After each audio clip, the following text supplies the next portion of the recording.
অনেকে রাগ করে বলে ফেলে যে আমি মারা গেলে তুই আমার জানাজায় আসিস না, আমার চেহারা দেখিস না, এমন কথাও তো শোনা যায়। এই মানুষটা সবার জানাজায় যেতে পারে, নিজের মায়ের পেটে রক্তের ভাইয়ের জানাজায় যেতে পারছে না আজকে, ওই রাগের কারণে, ওই ক্ষোভের কারণে। কোন দুঃখে আজকে ভাই ভাই একটু জায়গার জন্য একজন আরেকজনের চেহারা দেখতে রাজি হচ্ছে না? কোন কোন কোন সে সম্পদ যেটার জন্য আজকে এক মার পেটের ভাই বোন একজন আরেকজনের চেহারা দেখতে রাজি হচ্ছে না? আমি শ্রদ্ধার সাথে বলি, এই এলাকা সম্পর্কে আমার কোনো জানা নাই, জ্ঞান নাই, ধারণা নাই, তবে আমার মন চাচ্ছে বলতে, তাই বললাম। আমরা দুনিয়াতে বেশি দিন তো আর বাঁচবো না, বাঁচবো আর কয়দিন, অর্ধেক হায়াত তো চলে গিয়েছে। ওই যে কবরে শুয়ে থাকবো, আজকে হাজার মানুষ শুয়ে আছে কবরে, সেই কবরে আপনি আমি শুয়ে থাকবো, কেউ খবরও নিবে না, জিজ্ঞেসও করবে না। এ দুনিয়া এত ব্যস্ত, জিয়ারত করার মতো মানুষের টাইম নাই। কথা বলেন ঠিক কিনা? আমি অনুরোধ করে বলি, আপনারা ভাই ভাই ভাই বোনে চাচা যারা যে ঝগড়া লেগেছেন, বিশ্বাস করেন এই ঝগড়াটা আপনাদের নয়, এটা মিস্টার শয়তানে আপনাদের ভিতর প্যাঁচ লাগাই ঝগড়া লাগাই দিয়েছে। কথা বলেন ঠিক কিনা? অনেক এলাকার মানুষকে দেখবেন দুই ভাইয়ের দ্বন্দ্ব হলে মাঝখানে গিয়ে একটু কান পরা দেয়, একটু তোলা দেয়, এমন এমন কিছু কথা বলে যেন দুই ভাই ঝগড়া লেগে যায়। বাস্তবতা দেখা যায় ওই দুই ভাইয়ে 10 বছর মামলা টানাটানি করেছে, তৃতীয় নম্বর ব্যক্তিটা দুজন থেকে টাকা খেয়ে লাখ টাকা থেকে কোটিপতি হয়ে গিয়েছে, এমনও পর্যন্ত মানুষ আছে। তো মানুষ তো আমরা, রাগ তো থাকবেই, অভিমান তো থাকবেই, মান অভিমান তো থাকবেই, ভালো লাগা খারাপ লাগা তো সবারই থাকবে, সবই তো মানুষ, ঠিক না? তো সেজন্য দিনও আছে, রাতও আছে, গ্রীষ্মকালও আছে, শীতকালও তো আছে, কালের পরিবর্তন সবকিছুই তো হবে। আমি শ্রদ্ধার সাথে বলি, যা হওয়ার হয়ে গেছে, বাদ দেন না, একটু বাদ দেন না। আল্লাহর দিকে তাকিয়ে বড় হয়ে ছোটকে একটু মাফ করে বুকের মধ্যে টেনে নেন। আল্লাহর দিকে তাকিয়ে ছোট হয়ে বড়কে সম্মান করে একটু জড়াই ধরেন না। আপনারা একবার চেষ্টা করেন, আপনারা এইদিকে মিলে যাবেন, রব্বুল আলামিন খুশি হয়ে হয়তো আপনাদের জীবনের গুনাহও মাফ করে দিতে পারে। বিশ্বাস আছে? জোরে বলেন আছে? আর একটু জোরে বলেন আছে? একটা কথা মনে রাখবেন, অশান্তি ভাই ভাইয়ের মধ্যে নয়, অশান্তি জামাই বউয়ের মধ্যে নয়, অশান্তি স্ত্রী স্বামীর মধ্যে নয়, অশান্তি বন্ধু বন্ধুদের মধ্যে নয়, অশান্তি একটা জায়গায়, আল্লাহ নারাজ মানেই অশান্তি। যদি আপনি দেখেন আপনার অশান্তি জীবন, নিজেকে একবার প্রশ্ন করেন, আমি আল্লাহকে নারাজ তো বেশি করি নাই তো, আমি আল্লাহকে বেশি নারাজ করি নাই তো? প্রশ্নটা একবার নিজেকে করবেন।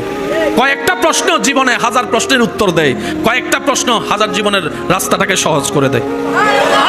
অনুমতি দিলে আমি বলতে পারি, অনুমতি দিলে একবার বলেন সুবহানাল্লাহ।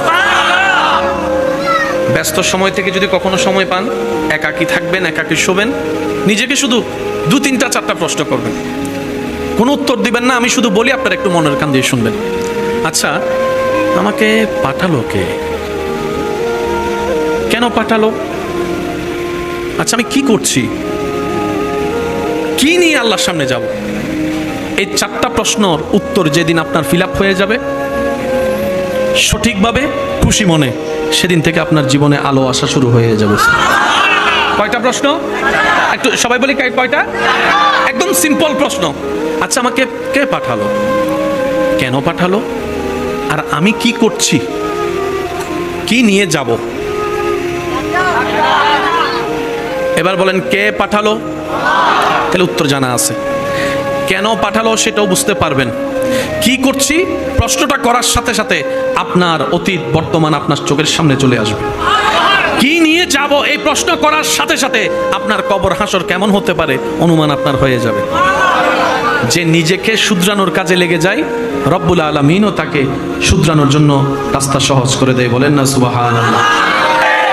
যে বাবা সারা জীবন কষ্ট করে, রাত দিন হারাম করে, মাথার গাম পায়ে ফেলে, নিজে না খেয়ে, একটা গেঞ্জি দিয়ে 1 বছর কাটিয়ে, এক জোড়া জুতা দিয়ে 1 বছর কাটিয়ে, যে বাবা তিলে তিলে তিলে তিলে তিলে সন্তানরা সুখে থাকবে এই স্বপ্ন আশা নিয়ে সম্পদ জুড়িয়ে বাঙ্গাগরকে তার 10 তলা বিল্ডিং বানিয়ে দিল, বাস্তবতায় দেখা যায়, অনেকেই সাক্ষী আছেন, দেখেছেন কিংবা শুনেছেন পত্রিকা কিংবা নিউজের মাধ্যমে, অনেক সময় এমনও দৃশ্য আমাদের সামনে চলে আসে, সেই বাবার লাশটা সন্তানরা ঘরে ঢুকাতে দেয় না, ঘরে ঢুকাতে দেয় না।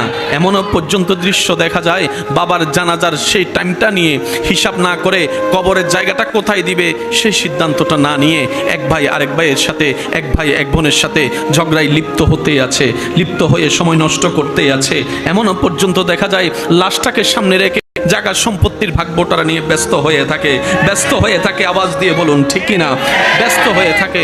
শুধু তাই নয়, এমনও পর্যন্ত দেখা যায় যিনি জায়গা কিনেছেন ওনার জায়গায় ওনাকে দাফন করা হচ্ছে না, ওনার জায়গায় কেনা জায়গায় ওনাকে দাফন করা হচ্ছে না। সন্তানকে জিজ্ঞেস করে, কেন আপনারা দাফন করতে চাচ্ছেন না? বলে যে ওনাকে দাফন করলে সেটা কবর হয়ে যাবে, কবরের উপর তার বিল্ডিং মার্কেট করা সম্ভবপর নয়। একটা কবরের জন্য এত বড় জায়গা নষ্ট করার কি দরকার? কোন একটা কোনায় জায়গা নিয়ে আমার বাবার লাশটা দাফন করে ফেলবো। কারা বলছে? ওই সন্তানেরাই যাদের স্বপ্ন পূরণ করার জন্য এই বাবা নিজের সমস্ত স্বপ্নকে বিলীন করে দিয়েছে, তাদেরকে খাওয়ানোর জন্য নিজের বাবাটা কিছু খায় নাই, এমনও দিন পার করেছে। হাজার চাওয়া স্বপ্নকে মাটির নিচে দাফন করেছে শুধু একটা আশায়, আমার সন্তানের স্বপ্নগুলো পূরণ হোক, আমার ছেলে মেয়ের স্বপ্নগুলো পূরণ হোক। আমি কখনো ভালো করে পড়ালেখা করতে পারি নাই, এমন বাবাও অনেকেই আছে যারা সন্তানকে বিদেশের মধ্যে পাঠিয়েছেন পড়ালেখা করানোর জন্য। কথা বলেন ঠিক কি না?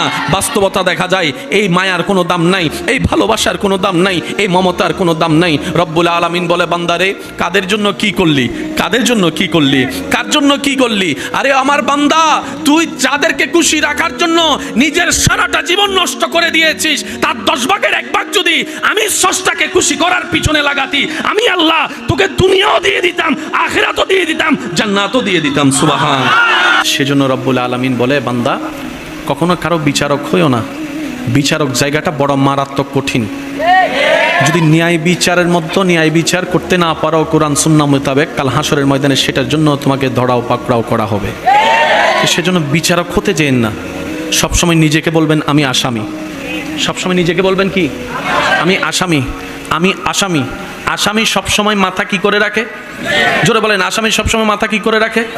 চোখ কি করে রাখে? আওয়াজ কি করে রাখে? নিচু করে রাখে। এই চিন্তা নিয়ে যদি আমরা এখন চলি, কালকে থেকে দেখবেন এই এলাকার অর্ধেক সমস্যা।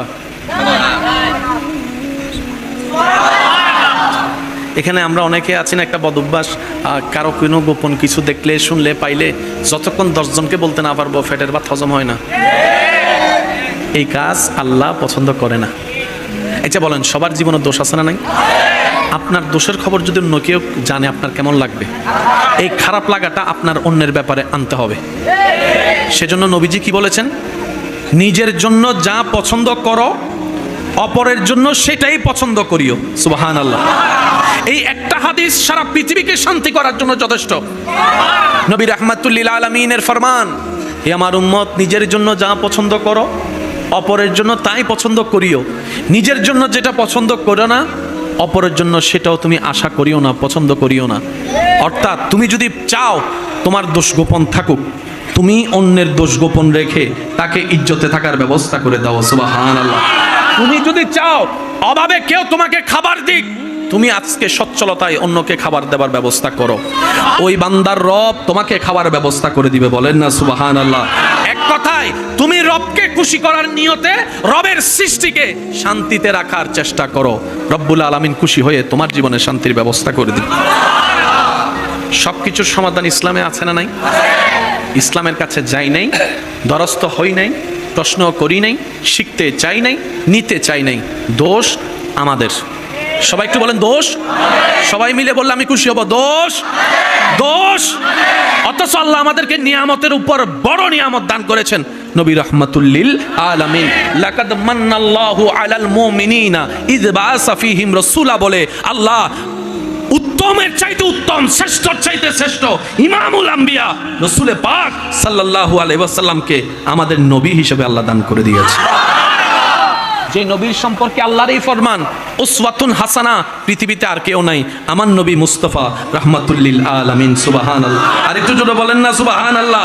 নবীর চরিত্রের মতো এমন চরিত্রওয়ালা পৃথিবীতে কেউ নাই, নবীর চেহারার মতো সৌন্দর্যওয়ালা সৃষ্টি জগতে কেউ নাই। লাম ইয়াতি নাযীরু কাফি নাজারিন মিসলে তুনা শুদ পায়দা জানা। নবীর আওয়াজের মতো এত সুন্দর মিষ্টি আওয়াজ সৃষ্টি জগতে কারো নাই। নবীর হাসি মোবারকের মতো মিষ্টি হাসি পৃথিবীতে আর কারো নাই। এক কথায় সর্বদিকে অনন্য আপনার আমার নবীকে আল্লাহ বানিয়ে দিয়েছেন। সুবহানাল্লাহ। সেই নবীকে একদিন এক দুশমনে আঘাত করেছে, রাগে ক্ষোভে নবীর গালে আঘাত করেছে, নবীর শরীর মোবারকে আঘাত করেছে, গাল মোবারকে আঘাত করেছে। আর আপনার আমার নবী উল্টা তাকে গিয়ে জিজ্ঞেস করছে, আপনি হাতে ব্যথা পান নাই তো? আপনি হাতে আমাকে যে আঘাত করেছেন, মেরেছেন, আপনি হাতে ব্যথা পান নাই তো? উল্টা নবীজি গিয়ে জিজ্ঞেস করছেন। সেই নবীর উম্মত আপনি, আমি সেই নবীর উম্মত। দুনিয়াতে আমাদের আশাটাই এই কারণে যে আমরা একদিন চলেই যাব, চলে যাবার জন্যই কিন্তু আমরা দুনিয়াতে আসছি। আওয়াজ দিয়ে বলুন ঠিক কিনা? যারা আজীবন পৃথিবীতে থেকে যাবেন, মৃত্যুর সম্মুখীন হবার সম্ভাবনা যাদের নেই, তারা আলোচনা মনের কান দিয়ে না শুনলেও হবে। আর যাদের রাস্তা সেই মাটির ঘরে জীবনের সময় পার করা লেখা আছে, থাকতেই হবে, আমরা যেন প্রত্যেকটি শব্দ মনের কান দিয়ে শোনার চেষ্টা করি। বাবা আপনারা বসে যান। জি জি,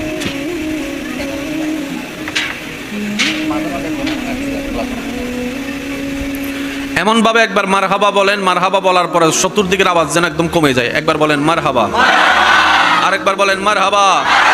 এবার আল্লাহ পাকের জিকির একবার বলেন সুবহানাল্লাহ, আলহামদুলিল্লাহ, লা ইলাহা ইল্লাল্লাহ।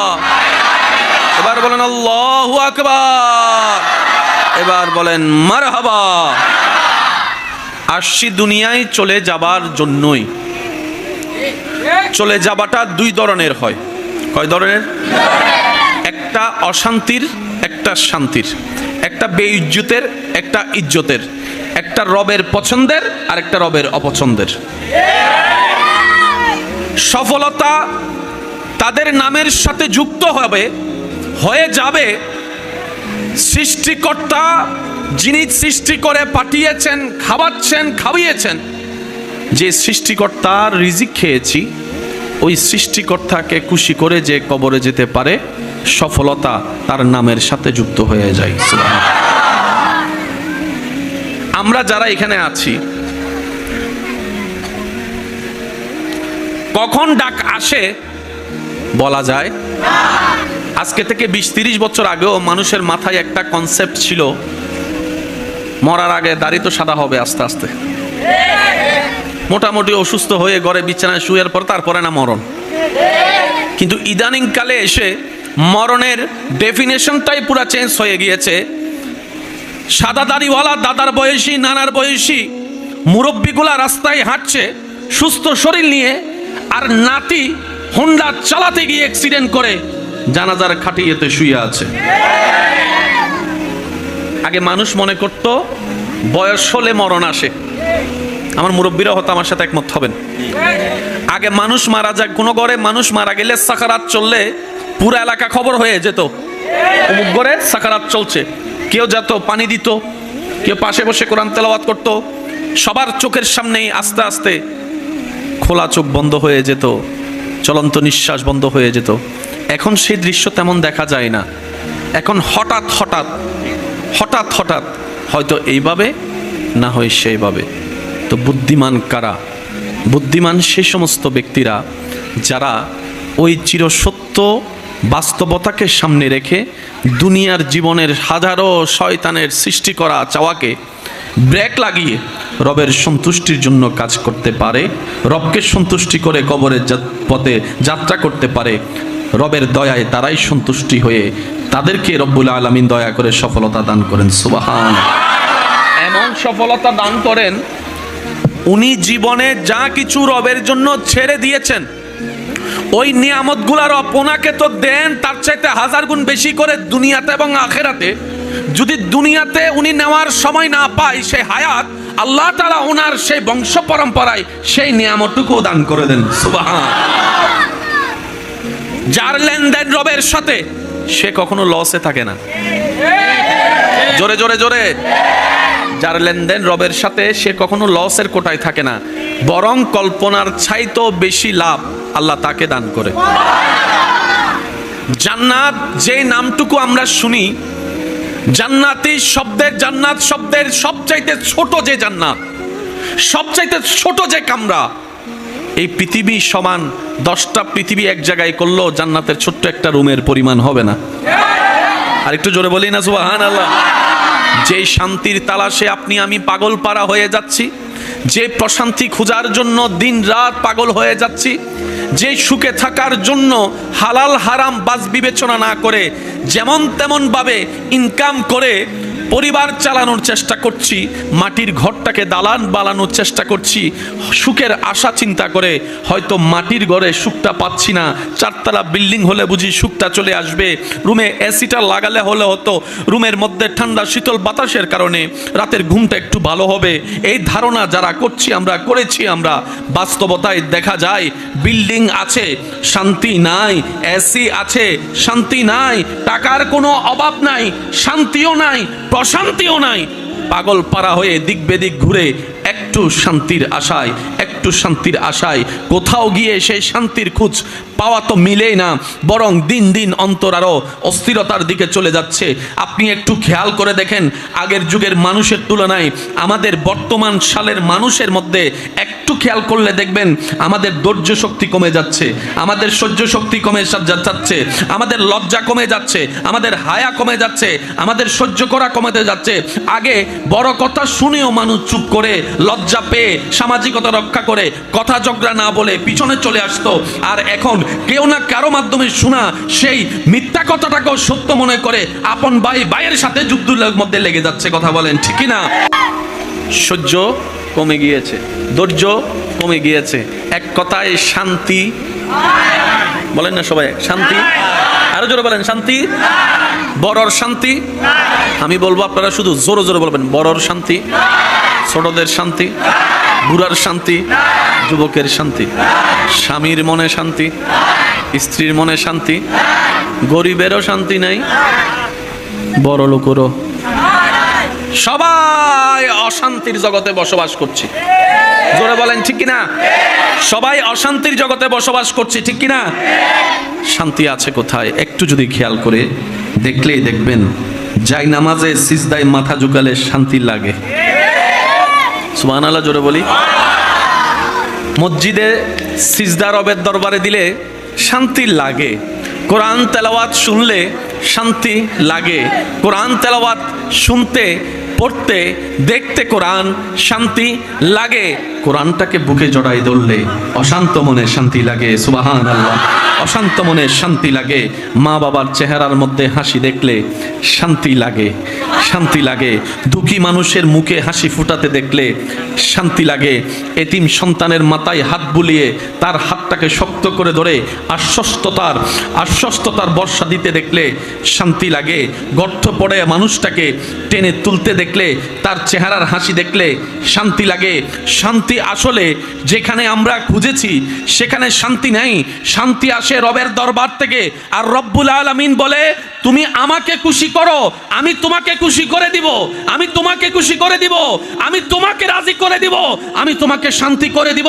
ও আমার বান্দা, তুমি অন্যকে খুশি না করে, তোমার নফসকে খুশি না করে, শয়তানকে খুশি না করে যদি আমি রবকে খুশি করতে পারো, যদি আমি রবকে খুশি করতে পারো, আমি আল্লাহ ওয়াদা করলাম, আমি আল্লাহ কথা দিলাম, তোমার অন্তরে শান্তির ব্যবস্থা করে দিব। সুবহানাল্লাহ। আর একটু জোরে বলি সুবহানাল্লাহ। আমার পূর্বে আমার ছোট্ট কচি সে ভাইটা কোরআন তেলাওয়াতে সে আয়াতটাই বলেছেন যেটার থেকে আমি শুরু করছি। আর একটু জোরে। আমার ভাইজান হাফেজে কোরআন, কোথায় উনি? ওই উনি কোথায়? কে আপনি? নি তেলাওয়াত করছেন কে? আচ্ছা থাক। হুয়াল্লাযী আনজালাস সাকিনাতা, উনি বলছেন যে আয়াতটুকু তেলাওয়াত সেটার তাফসীর করার চেষ্টা করেছি অল্প জ্ঞানে। শান্তি কোথাও? সবাই বলেন শান্তি কোথাও? পার্কে শান্তি, রেস্টুরেন্টে শান্তি, ডাইনে বামে শান্তি, ঘরে আসলে শান্তি, বাইরের দুশ্মন, ঘরের দুশ্মন। বলেন না। বাইরে গেলে তাদের লগে লাগে, ঘরে আসলে বউয়ের লগে লাগে। বেচারা যাবে কই? কথা বলে না। বেচারা যাবে কই? শান্তি কিছু বলবেন? শান্তি কোথাও? রব বলে যে বান্দা আমার কাছে যতক্ষণ আসবি না শান্তি পাবি না। সুবহানাল্লাহ বলেন না। আল্লাহ তোমার কাছে যাওয়া মানে তো সারা জীবন শুনেছি তোমার কাছে যাওয়া মানে মৃত্যুবরণ করা, তোমার কাছে যাওয়া মানে কবরে যাওয়া। আল্লাহ পাক বলে যে আমার কাছে আসা মানে কবরে যাওয়া নয়, আমার কাছে আসা মানে মৃত্যুবরণ করা নয়, আমার কাছে আসা মানে তোর ব্রেন দিয়ে তোর মন দিয়ে শয়তানকে লাথি মেরে দূরে ফেলে আমি আল্লাহর রহমতের দিকে নিজের স্বইচ্ছায় আশাই হচ্ছে আমি রবের দিকে আসা। সুবহানাল্লাহ। গুনাহ করলে কি করতে হয়? মাশাআল্লাহ মাশাআল্লাহ বলেন, সবাই বলেন, সবাই বলেন। তওবা মানে কি? তওবা মানে হচ্ছে রবকে ছেড়ে ভুল পথে চলতে চলতে অনেক দূর চলে গেলাম, গুনার পাহাড় বানাই ফেললাম। এই তওবা হচ্ছে, তওবা মানে হচ্ছে ওই ভুলতে পথ থেকে আবার ফিরে রবের পথে ফিরে আসার নামেই হচ্ছে তওবা। সেজন্য তওবা করলে শান্তি আসে।